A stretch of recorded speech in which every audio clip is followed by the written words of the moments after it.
पनवेल महापालिका क्षेत्रातील खारघर शहर हे दारूमुक्त शहर म्हणून ओळखलं जातं, परंतु आता काही धनदांडग्यांनी या गोष्टीला गालबोट लावण्याचा प्रयत्न सुरू केलाय।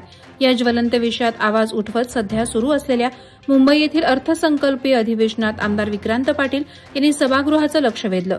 खारघरचा परिसर स्वच्छ, सुंदर आणि सर्व मूलभूत सोयींनी सुसज्ज असून शैक्षणिक हब म्हणून ओळखला जातो।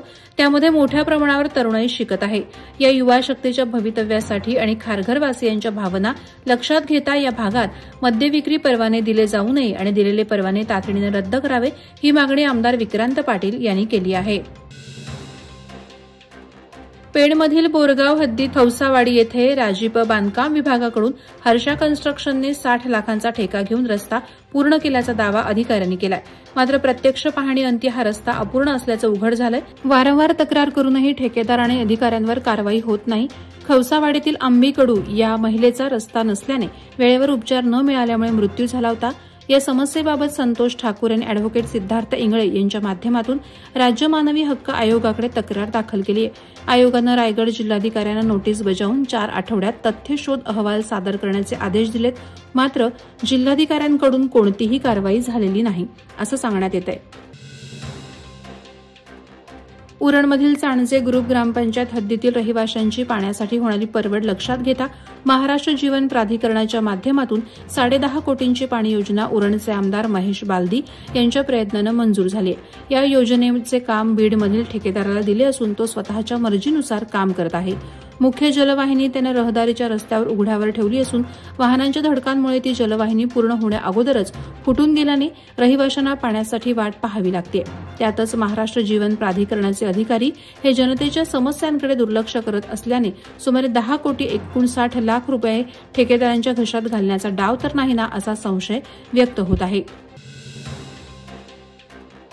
जेएनपीटी प्रशासन आणि आरकेएफ शाळेच्या विरोधात प्रकल्पग्रस्त 18 गावातील सरपंच आणि संघर्ष समितीच्या वतीने जेएनपीटीवर मोर्चाचं आयोजन करण्यात आलं होतं। याची दखल घेऊन एक दिवस आधी जेएनपीटीचे चेअरमन उन्मेष वाघ यांनी जेएनपीटी प्रशासन भवनात बैठक आयोजित केली होती।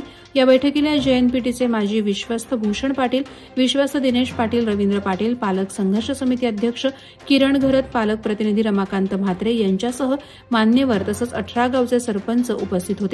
प्रकल्पग्रस्त विद्यार्थ्यांची 50% फी सवलत बंद करू नये, शिक्षक आणि कर्मचाऱ्यांची पगारवाढ, शिक्षकांना सन्मानजनक वागणूक, 18 गावातील मच्छीमार बांधवांना नुकसान भरपाई, जेएनपीटी परिसरात अवजड वाहनांनी अपघात केल्यास संबंधितांच्या कुटुंबियांना जेएनपीटीनं आर्थिक मदत करावी, या मागण्यांवर यावेळी चर्चा करण्यात आली। जयपूर राजस्थान येथे संपन्न झालेल्या 25व्या सिनियर सिकाई मार्शल आर्ट राष्ट्रीय अजिंक्यपद स्पर्धेत अलिबागचे शुभम महेंद्र नखाते यानं महाराष्ट्राचं प्रतिनिधित्व करत आपलं नाव अलिबागसह संपूर्ण देशभरात उंचावलं।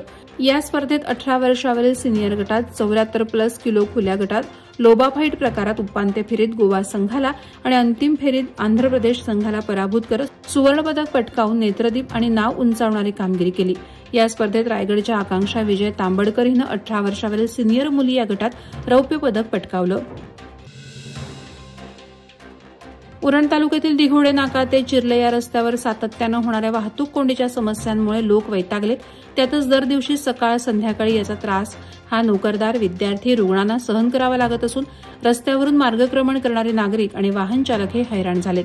तरी उरणचे तहसीलदार डॉ. उद्धव कदम, उरण पंचायत समितीचे गटविकास अधिकारी समीर वाठारकर यांनी या मार्गावरून प्रवास करून ठोस उपाययोजना करण्यासाठी पुढाकार घ्यावा, अशी मागणी दिघोडे ग्रामपंचायतीचे सरपंच कीर्तिनिधी ठाकूर यांनी केली आहे।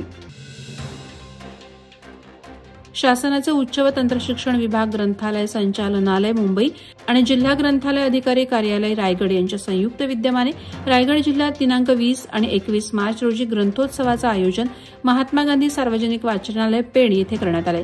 सकाळी ग्रंथदिंडीने कार्यक्रमाची सुरुवात झाली। ग्रंथोत्सवामध्ये ग्रंथ प्रदर्शन आणि ग्रंथ विक्री होणार असून सकाळी 10 ते रात्री 8 या वेळेत वाचकांसाठी खुली असेल। या प्रदर्शनात मराठी आणि इंग्रजी भाषेतील कथा, कादंबऱ्या, चरित्र, शासकीय प्रकाशनं आणि स्पर्धा परीक्षांसाठी उपयुक्त ग्रंथ उपलब्ध असतील, असे अजित पवार यांनी सांगितलं। नवी मुंबई पोलीस सहआयुक्तांच्या अध्यक्षतेखाली झालेल्या जिल्हास्तरीय सागरी सुरक्षा समन्वय समितीच्या बैठकीत ठरल्याप्रमाणे सागरी सुरक्षेसाठी पोलीस ठाणे स्तरावर मोटरसायकल रॅली आणि मॅरेथॉन स्पर्धेचं आयोजन करण्यात आलं होतं.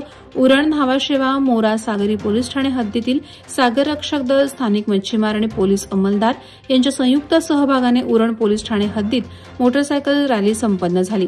रॅली दरम्यान सागर रक्षक दल सदस्य, मच्छीमार बांधव आणि पोलीस अंमलदारांनी कोस्टल फ्री हेल्पलाईन क्रमांक 1093 चे टी शर्ट परिधान करून सागरी सुरक्षेबाबत जनजागृती केली.